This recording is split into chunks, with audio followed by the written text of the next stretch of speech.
First off, I removed the single 4mm stock screw. I then removed the silencer, replacing it with a thread adapter. After bleeding all the air, I removed the manometer. There is a hole behind the manometer with a snap-off screw. This will get you to the inner block transfer port to the block and barrel area. I didn't need to mess with this, so I left it. I then loosened off the 3 barrel grub screws. I then loosened off the 2 barrel band screws. There should have been a 3rd screw underneath. I found the barrel to be quite hard to remove, so I left it alone. This can be done if it is ever removed, for things such as a blockage. I used a long metal rod slotted into the fill port and unscrewed the air cylinder from the block. These will all need to be cleaned well, both inside and out.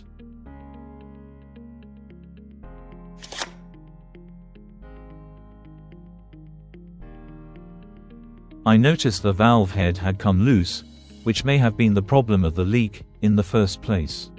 I now cleaned all the internal parts and removed the outrings of the exhaust valve. The process was the same at the inlet valve end. That also needed to be cleaned and the rings changed.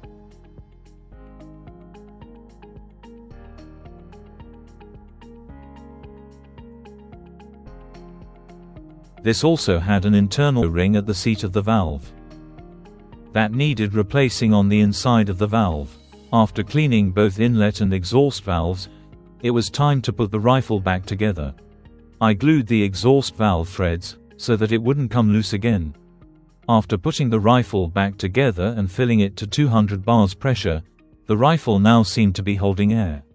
It was now time to chronograph the rifle and make 0. The rifle came with Bisley Long Range Gold. I will use JSB Hades at 10.34 grains to do the initial chronograph tests, as these are usually very efficient. The Bisley Long Range Gold only weigh 7.6 grains, but were very accurate through the barrel when first tested.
Right folks, it finally got to me. Hope you understood the strip down that I did.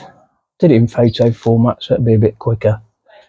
So this is another rifle belonging to Peter Miller. I've not seen one before. It's called the Armex Reaper 10, made in Korea. Really accurate rifle, especially with the long range golds. I've not tried anything else. That's what came with it. As you could see, I chronographed it because these only weigh 7.6 grains. It was averaging about 10.6. Topping I had it 10.7.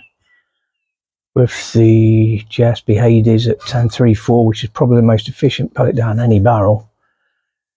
That was achieving an average of 11.7 and topping out at 11.9, so this is about as well as it can be tuned to. But yeah, when I first fired this before I did the strip down, it was more or less pellet on pellet. So obviously whenever you strip a rifle down, you need to chronograph it. And that's what it came up with. I did put 2 nylon washers in the exhaust valve spring to help reduce hammer bounce. This is one of the rifles that you need to cock it when you fill it up from empty, definitely, because it's pushing against the hammer's pushing against the valve and opening it. So all you need to do is cock it like it is now. Sorry about the noise out there, somebody mowing the lawn.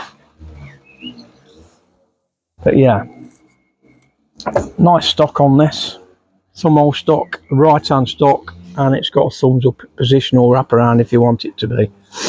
Not quite sure what the wood is, got a lovely grain to it. I don't think it's beech and probably not walnut either, but I'm not sure.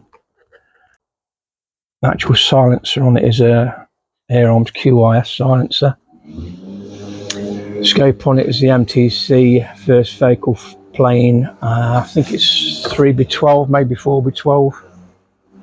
Can't see it. Oh yeah, 4x16 I should say. 416 by 51st focal plane MTC scope. Very nice reticle. The centre illuminates with the illuminator. But yeah, really nice. Magazine very similar to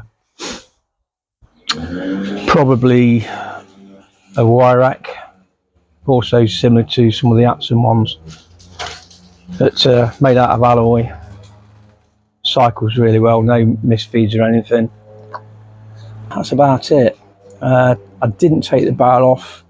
It was pretty hard to get out. I could have took it off, but there was no need, because there's no need to take the barrel off. Once you undo the 3 grub screws, if you get it in a vise or something, wiggle it and pull it, it will come out, and there'll be some O-rings on the barrel.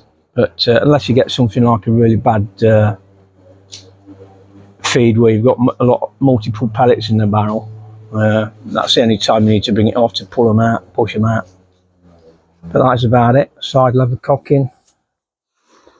I don't know if they still do the Armex in this country or not. I'm not sure who the main dealers are. But yeah, nice rifle. As accurate as any air arms would be. And really consistent considering it's not a regulated rifle. I've got 31 shots from 200 bar down to 160, so if you work that out, normally a 177 needs changing at 100 bar. So you're going to get around 70 shots, I would have thought. So yeah, pretty good for hunting or target work. So what I'm going to do now, I've got a target set up down there, just make sure it's zeroed in. When it's zeroed in with these, at a later date, I'll get down to the range and we'll try different pellets for it, see if it's pellet fussy or not. Any two I've tried for it so far are the Bisley Long Range Gold, which came with the rifle, so I take it they're the best ones through it, and the JSB Hades that I've chronographed it with. So there we are, that is the Armex Reaper 10. So we've got a 10 shot mag. I'll try and get it zeroed in with that, and then we'll take it from there. So let's get on with the test. Okay.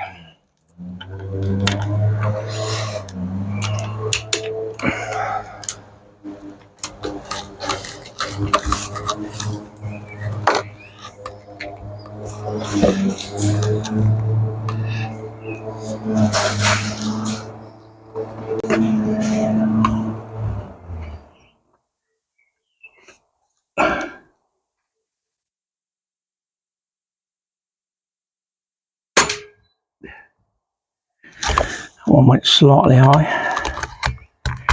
in the centre of the ring.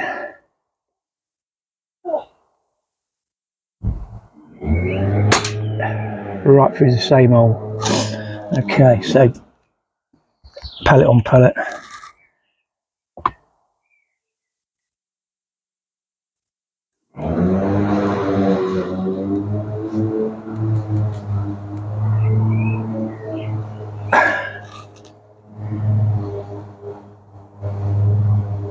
Okay.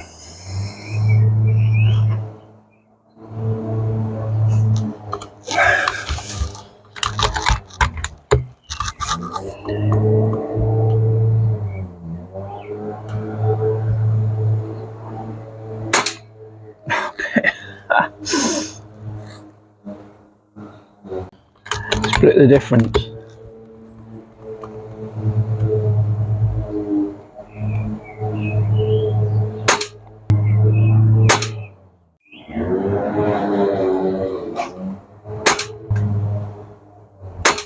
I need to go left a bit.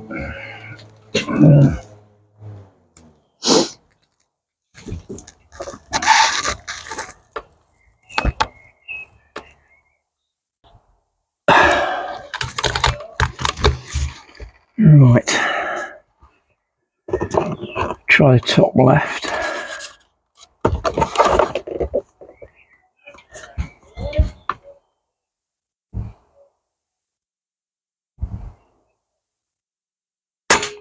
Yeah, more or less on. Top right. Bottom right.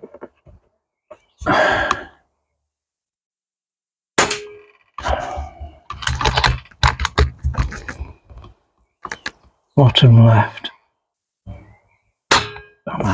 Okay, let's load up again. Great little rifle.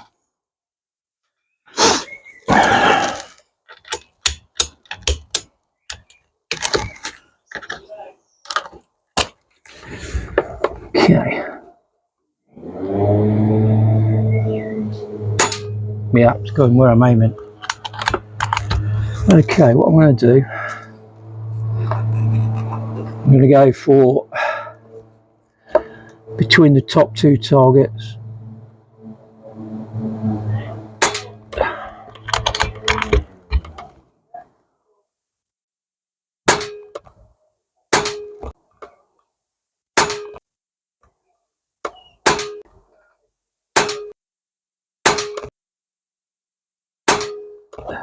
Go right one.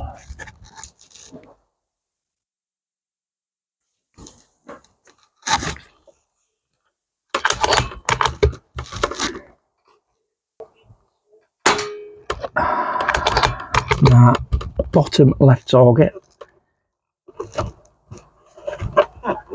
I'm going to aim at the point of impact.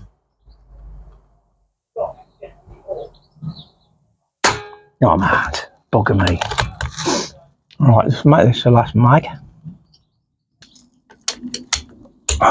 Okay. Right, bottom left point of impact.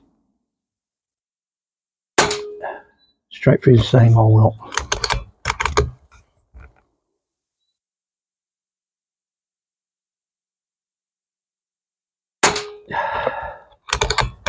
Let's go for the little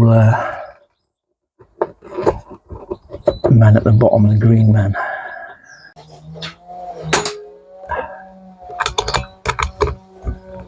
And again.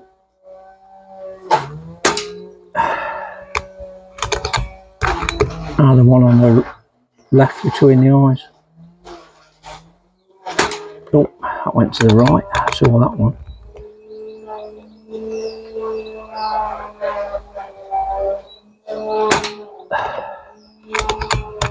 Right, see if we can shoot his head off by going for the neck on the one on the right.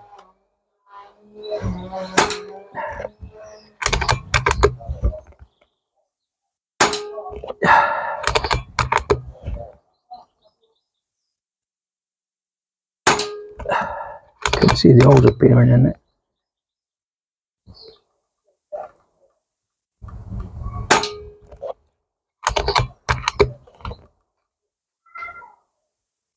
I'm out. Okay then. So that's it. That's the Armex Reaper 10. next time you'll see it will probably be down at the range. We'll take out a lot further, and I'll stick the one leaf NV100 on the back so you can see a bird's eye view through the scope. So that's it for now. I'll catch you in the next video.